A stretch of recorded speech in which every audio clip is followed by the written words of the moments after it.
Assalamualaikum, halo Pianos, kembali lagi di channel saya. Channel akan memberikan seputar informasi cryptocurrency ataupun Pi Network. Sebelum saya melanjutkan, jangan lupa tekan tombol like dan subscribe-nya, dan jangan lupa juga aktifkan notifikasi launchingnya agar setiap saya mengupload video terbaru ke depannya tentunya adalah yang akan lebih awal menerima notifikasinya ya. Oke, sahabat Pianos semua, di sini kita akan langsung saja ke informasinya. Jadi untuk informasinya kali ini ya dari @matheubul ya. Jadi dia ini adalah moderator luar negeri ya. Di sini sudah ditranslate, oke. Jadi untuk keterangannya di sini ya akan kita dekatkan di sini. Yang mana dia membalas komentar dari @sokkth gitulah ya. Hai. Hari ini bagus, Dokter menjawab beberapa pertanyaan saya. Sekarang proyek secara keseluruhan telah mencapai masa kritis. Ya, jadi masa kritis ini artinya udah gimana gitu ya. Saking kritis gitu ya. Jadi pengujian produk sangat lancar dan pekerjaan latar belakang juga berjalan lancar gitu ya. Wow, jadi apa yang sedang dikerjakan pihak core team di proyek Pi Network ini sangatlah berjalan lancar sekarang ini ya. Jadi kita lanjut di bagian bawah. Ini dari moderator @IE2020 ya. Jadi dia membalas sebuah komentar dari @bin8787. Untuk rilis banyak fungsi akan ada pengujian dalam skenario yang berbeda seperti pilot, skala kecil, dan skala besar, dan akan dirilis setelah ditentukan dan sesuai. Terjemahan blog terjemahan blog Hari RI Tian B, apalah itu ya di bagian bawah. Oh, ini translatean ya. Jadi kita akan melanjutkan bagian bawah ini. Pi memiliki beberapa program menarik yang akan datang katanya di 2023 ini tertulis ya. Terus kata moderator apa nih? @motri ya, semuanya beres. Kali ini kemakmuran ekologis yang nyata telah mendarat dan semua orang dengan sabar menunggu etalabs ya. Etalabs ini apalah ya. Jadi secara informasi dari moderator luar negeri ya, ini akan ada kabar-kabar gembira dalam waktu dekat ini gitu ya. Ya kita nantikanlah itu ya. Karena memang identik banget secara informasi mereka ini pada tanggal 14 tuh ya, pada tanggal 14 hari ulang tahunnya Pi Network gitu ya. Akan ada pengumuman apa nanti, kita tunggulah ya. Semoga saja itu kabar yang kita nantikan selama ini. Oke. Dan kita lanjutkan di sini ya. Ada sebuah tweet juga, memang ini dari seorang pioner, tetapi dia melihat dari sistem yang ada di Pi Network ya. Tentunya di sini dia berikan sebuah tweet. Penjelasannya yaitu sistem PIOS sudah open source, sorakan artinya hitungan mundur ke mainnet gitu ya.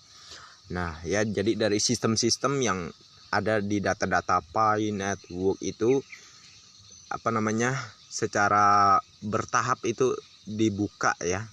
Karena open mainnet ini sebenarnya itu hanya sebuah data sistem yang mana kalau misalnya udah dirubah gitu ya, kurang lebih dibuka lah ya. Kalau kalian ngerti program ya pasti kalian paham lah ya open source ini. Jadi kalau misalnya sudah dibuka sampai dengan 100%, maka akan terjadilah open mainnet gitu ya, open mainnet. Ingat, terkait KYC ini tidak mengganggu lah ya. Terkait KYC nggak mengganggu, mau ke open mainnet mau pioner belum KYC gitu ya, tetap akan terjadi open mainnet. Tetapi kalau sudah open mainnet itu beda lagi dengan yang di fase sekarang ya, fase enclosed mainnet ini, yang mana pioner susah tuh untuk mendapatkan undangan KYC atau melakukan KYC nya terpending ya kan. Itu kan yang mana sering kalian keluhkan sekarang ini. Tetapi kalau nanti sudah open mainnet, kalian nggak usah bingung, nggak usah pusing, nggak usah ya, karena kalian bisa langsung melakukan KYC di aplikasi Pi Browser ya. Nggak usah menunggu undangan KYC di aplikasi Pi Network, tetapi kalian akan langsung melakukan KYC melalui Pi Browser ya. Itulah kedepannya ya. Ya bisa kita sebut itu adalah KYC massal gitu ya. KYC massal, bukan pioner yang menunggu KYC, tetapi sistem KYC yang menunggu Anda pioner ya. Memang sudah diberitakan juga ya oleh moderator Indonesia kemarin, Bang Rohman ya, memberitakan terkait itu, bukan pioner yang menunggu KYC, tetapi sistem KYC yang menunggu pioner untuk melakukan KYC ya. Tetapi bukan untuk saat ini, ke depan ya, ke depan setelah open mainnet ya, pioner akan lebih gampang untuk melakukan KYC. Nggak usah khawatir, kalian mau 2 atau 3 tahun sampai sekarang belum juga mendapatkan undangan KYC, nggak usah khawatir ya, sabar saja. Karena itu sebenarnya suatu keberuntungan untuk kalian, suatu keberuntungan ya. Karena kalau misalnya ditakutkan kalian itu mendapatkan undangan KYC dan udah lulus, koinnya udah migrasi, karena kalian koinnya banyak gitu, kalian hambur-hamburkan ke sana kemari. Mungkin core team mengantisipasi itu ya.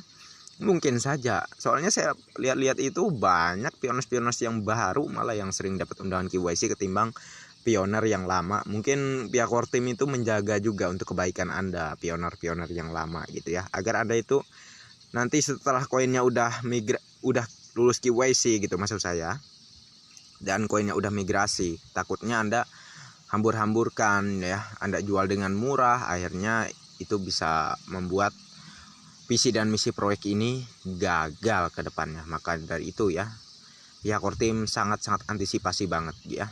Mengapa pioner yang baru-baru yang seringkali mendapatkan undangan KYC dan lulus itu? Karena pihak core team ya, ini secara versi saya ya, dalam pemikiran saya, bahwa pihak core team akan mengira pioner ini kan koinnya sedikit, tentu dia tidak akan membelanjakan Pi koinnya secara berlebihan gitu ya. Jadi maka pioner yang koinnya sedikit pasti dia akan mikir berbelanja di marketplace atau membelanjakan secara offline dengan harga murah. Tentu dia tidak akan mau menjual Pi koinnya dengan harga murah karena koinnya sedikit ya. Jadi bisa dibilang ini sebuah taktik dari core team ya, agar Pi coin ini harganya tinggi di awal open mainnet ke depan ya. Kalau secara versi saya dalam memperkirakan atau ya memperkirakan terkait apa yang terjadi ya, kurang lebih begitu ya. Mengapa pioner yang lama itu sampai sekarang belum menerima undangan KYC, atau mengapa pioners yang baru yang seringkali menerima undangan KYC ya. Itu tadi ya, menurut saya. Mungkin kalian sependapat dengan saya, mungkin juga tidak ya. Tetapi itu sangat nyambung ya, itu sangat nyambung ya. Pihak core team tentu tidak mau pioner itu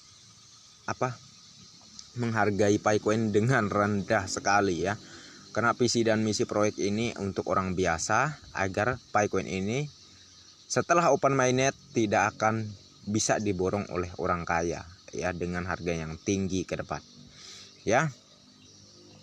Orang kaya tidak akan bisa membeli dengan jumlah banyak ya. Oke, sahabat pionersku semua, intinya kita harus tetap semangat ya.